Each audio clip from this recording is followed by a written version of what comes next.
L'un des événements les plus importants de la guerre entre l'Ukraine et la Russie vient de se produire. En effet, les services secrets ukrainiens ont réussi à éliminer le général russe Igor Kirillov en plein Moscou. L'attentat meurtrier par une bombe cachée dans un scooter devant l'immeuble du général s'est produit ce mardi 17 décembre dans la capitale russe.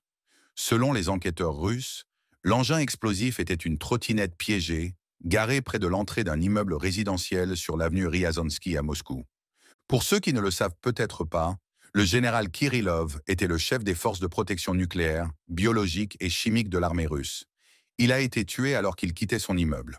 Son assistant a également péri dans l'attentat.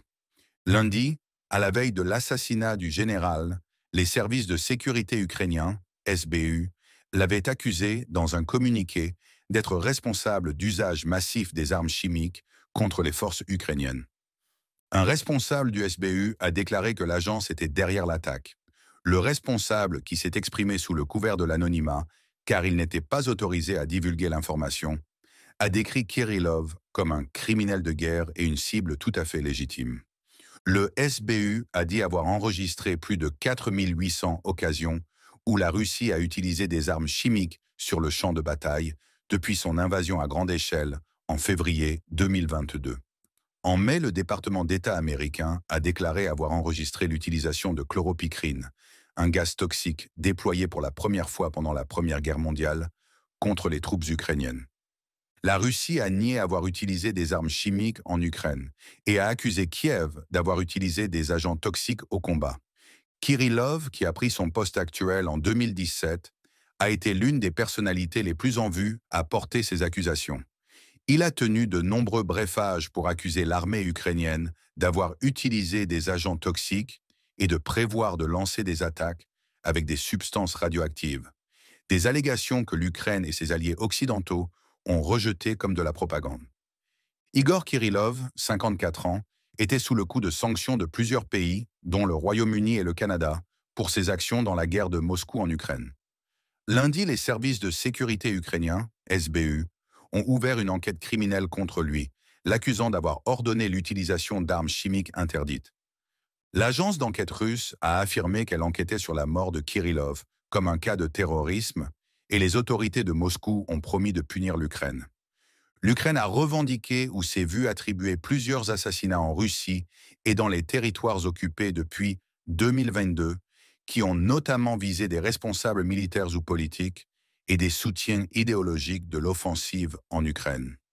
Daria Dugina, commentatrice sur les chaînes de télévision russes et fille de l'idéologue nationaliste lié au Kremlin Alexandre Dugin, est décédée dans un attentat à la voiture piégée en 2022 qui, selon les enquêteurs, visait son père. Vladlen Tatarsky, un blogueur militaire populaire, est décédé en avril 2023 lorsqu'une statuette qui lui avait été offerte lors d'une fête à Saint-Pétersbourg a explosé. Une femme russe qui a dit avoir offert la figurine sur ordre d'un contact en Ukraine a été reconnue coupable dans cette affaire et condamnée à 27 ans de prison. En décembre 2023, Ilya Kiva, un ancien député ukrainien pro-Moscou qui s'était enfui en Russie, a été abattu près de Moscou. Les services de renseignement militaires ukrainiens ont salué ce meurtre, avertissant que d'autres traîtres à l'Ukraine subiraient le même sort.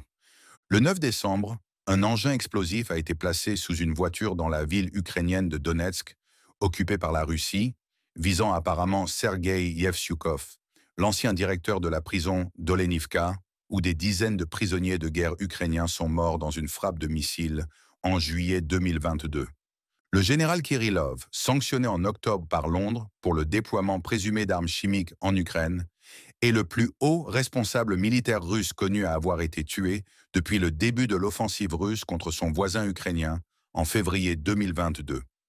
Le conflit entre la Russie et l'Ukraine a déjà fait des milliers de morts, des déplacements massifs et une crise humanitaire qui ne montre aucun signe de ralentissement. L'échec des efforts diplomatiques visant à négocier une paix durable a suscité un sentiment de désespoir et de frustration parmi les populations civiles prises entre deux feux. Dans ce contexte, l'attentat à la bombe de Moscou est un rappel brutal des conséquences dévastatrices d'une agression incontrôlée et de la nécessité urgente d'une résolution pacifique. Alors que l'enquête sur l'attentat se poursuit, De plus en plus de détails émergent sur les circonstances de l'attaque. L'assassinat du général est un coup dur pour l'armée russe et une escalade majeure dans le conflit. La question sur toutes les lèvres est la suivante. Quelle est la prochaine étape? Cet incident mènera-t-il à une guerre à grande échelle où les esprits plus calmes peuvent-ils l'emporter et trouver un moyen de désamorcer la situation?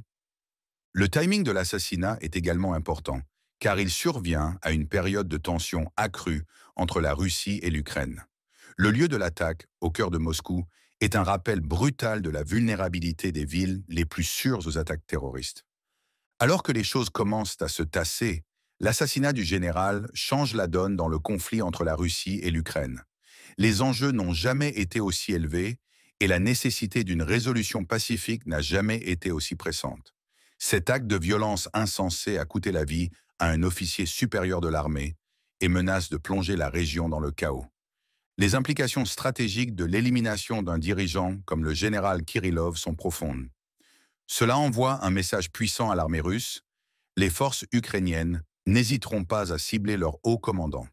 Cela démontre également la capacité de l'Ukraine à recueillir des renseignements, à planifier et à exécuter des opérations complexes, et envoie un message puissant à l'armée russe que ses principaux commandants ne sont pas à l'abri d'une attaque. En résumé, la mort du général Igor Kirillov est une victoire majeure pour les forces ukrainiennes et un coup dur pour la hiérarchie militaire russe. Tuer le général Igor Kirillov, 54 ans, va sans aucun doute faire enrager le Kremlin et répandre un certain degré de peur parmi les élites militaires et politiques du pays. Il élimine également un chef militaire de haut rang. Cependant, ceci n'améliorera pas la position de Kiev dans sa guerre contre la Russie. Sur le champ de bataille, les forces ukrainiennes continuent de perdre du terrain face à leurs adversaires plus grands et mieux équipés. Mais plus importante et inquiétante est quelle sera la réponse de la Russie.